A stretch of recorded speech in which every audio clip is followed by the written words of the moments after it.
The story here is a mix of the fascinating and the frustrating.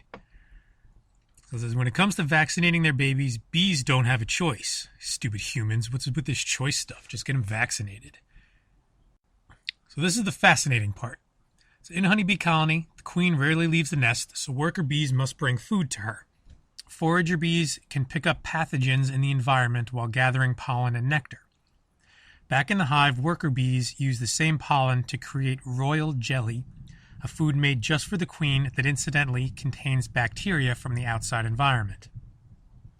After eating these bacteria, the pathogens are digested in the gut and transferred to the body cavity, where they are stored in the queen's fat body, an organ similar to a liver.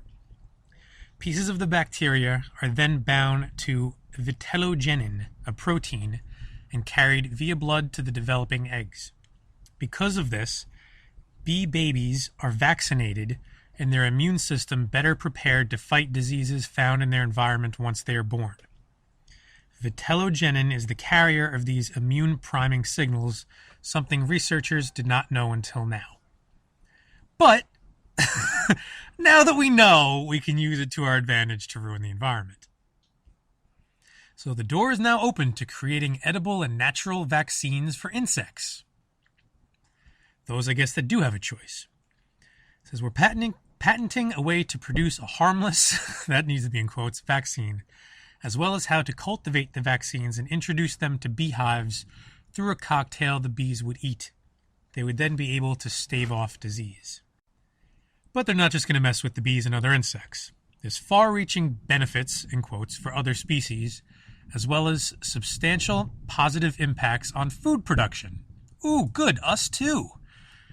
All egg-laying species, including fish, poultry, reptiles, amphibians, and insects, have vitellogenin in their bodies and are hence susceptible to these mad scientists. The food industry could implement the use of natural vaccines that would not only be inexpensive to produce, they could easily be used in developing countries. Because this vaccination process is naturally occurring, this process would be cheap and ultimately simple to implement. It has the potential to both improve and secure food production for humans. So frustrating. So we all know that pollinators are in a decline worldwide. So if they use this technology simply for good and somehow got these bees to be immune to whatever pesticide they're using instead of stopping using the pesticide, which is off the table, then fine, I could be okay with it. But no.